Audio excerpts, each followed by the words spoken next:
You enter this world screaming, which is pretty standard for a baby. What's not standard is that you're already the size of a 3-month-old. The doctors exchange glances. Your mother looks exhausted but proud.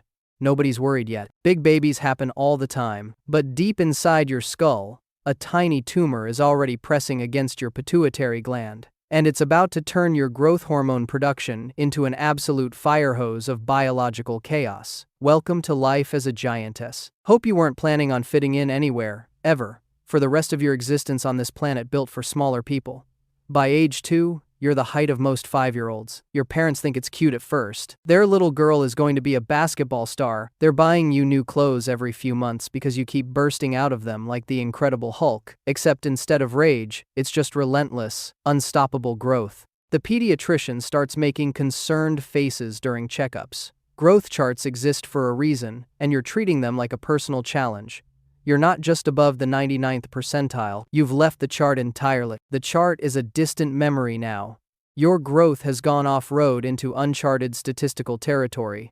School hits different when you're a head taller than your teacher in 2nd grade. Kids aren't subtle about things they don't understand. And what they don't understand is why you look like you're being held back 4 years when you're actually the same age as them. The nicknames start immediately. Giraffe, freak, giant, tree, Bigfoot.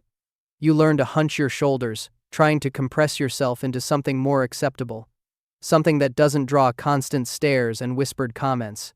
It doesn't work. Your spine will thank you for this later by developing chronic pain that never fully goes away. Great job, childhood you. Excellent life choices being made here. The doctors finally figure out what's happening around age 8. There's a tumor on your pituitary gland pumping out growth hormone like it's trying to meet a quota nobody asked for. The diagnosis comes with a lot of long medical words and very serious faces. Gigantism. It sounds like something from a fantasy novel, not something that happens to actual humans in the real world. But here you are, already pushing 5 feet tall at 8 years old and showing absolutely no signs of stopping. Surgery is discussed. Radiation therapy is mentioned. Your parents look terrified in a way you've never seen before. You're too young to fully understand everything, but you understand enough to know that your body has betrayed you in some fundamental way. The first surgery happens when you're 9. They go in through your nose to remove the tumor, which sounds absolutely horrific because it absolutely is. Recovery is brutal and takes months. For a while after, your growth slows down, and everyone gets cautiously optimistic. Maybe this fixed it.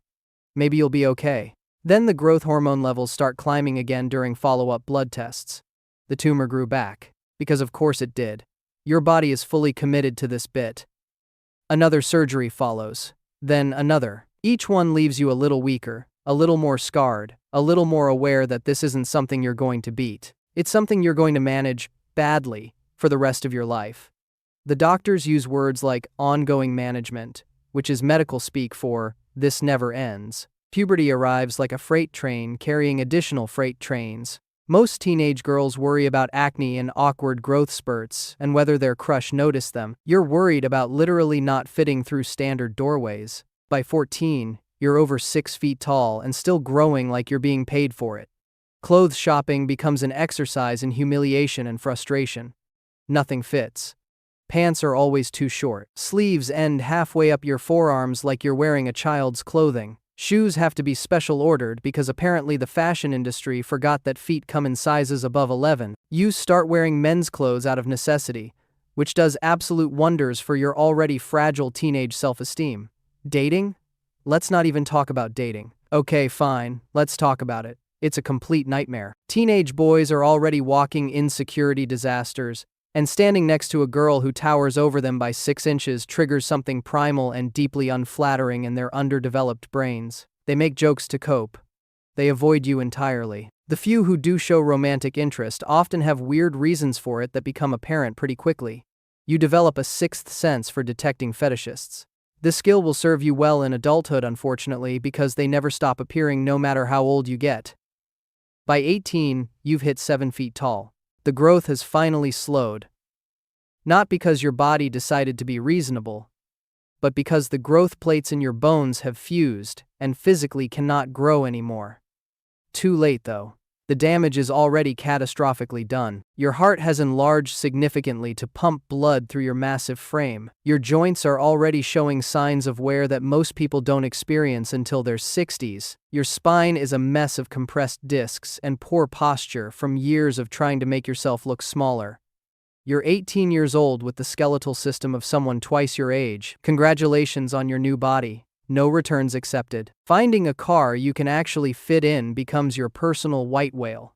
Standard sedans are an absolute joke. SUVs are slightly better but still require you to contort yourself into positions that probably violate the laws of physics. You can't take regular commercial flights because your legs literally don't fit in the seat space even with an exit row upgrade.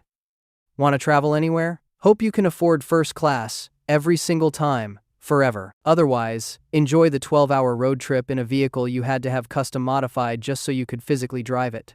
Furniture is your sworn enemy in this war you never asked to fight. Beds are too short. Your feet hang off the end of every mattress ever manufactured by human hands. Kitchen counters are built for people a foot shorter than you, which means a lifetime of back pain from bending over to chop vegetables. Chairs are purely decorative at best. You've broken more furniture than you can count just by sitting on it wrong. Standard bathroom mirrors show you a lovely view of your chest. The world was built for average-sized humans, and you are aggressively, inconveniently, monumentally not that. Work is complicated when you're a spectacle just by existing. People stare. They always stare everywhere you go. Job interviews involve fielding awkward questions that definitely violate employment law, but nobody seems to care. Some employers see you as a novelty to show off. Some see you as a liability waiting to happen.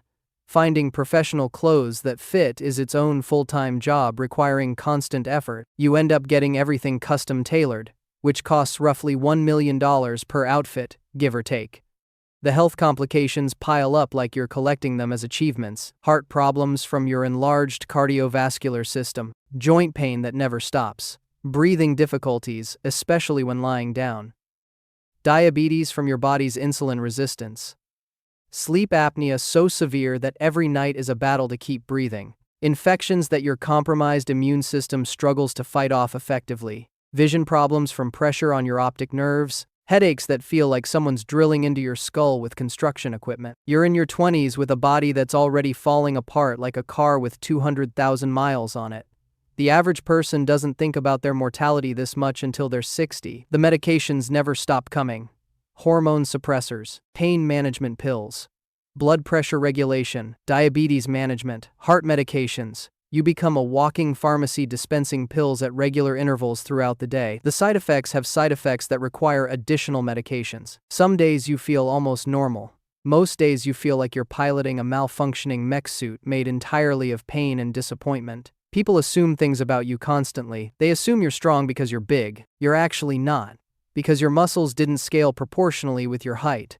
They assume you're intimidating and could hurt someone. Maybe you are intimidating, but mostly you're just exhausted.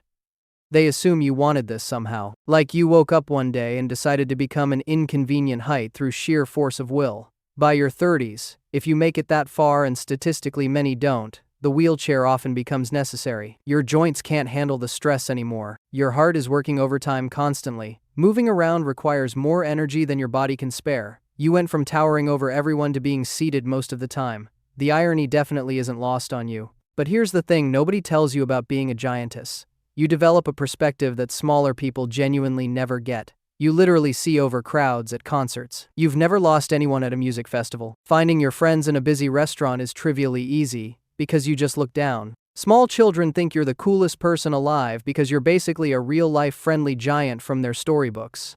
Some of them ask if you can touch clouds. You tell them yes, absolutely, all the time, and their little minds explode with wonder. Is it technically a lie? Yes. Is it worth it for their reaction?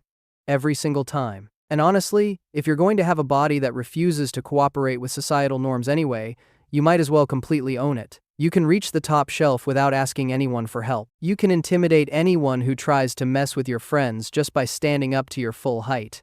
Halloween costumes are incredible because you can go as any giant character and nail it perfectly. You're living proof that human bodies are capable of absolutely wild variation. And somewhere out there, a mythology nerd is definitely writing fan fiction about you right now.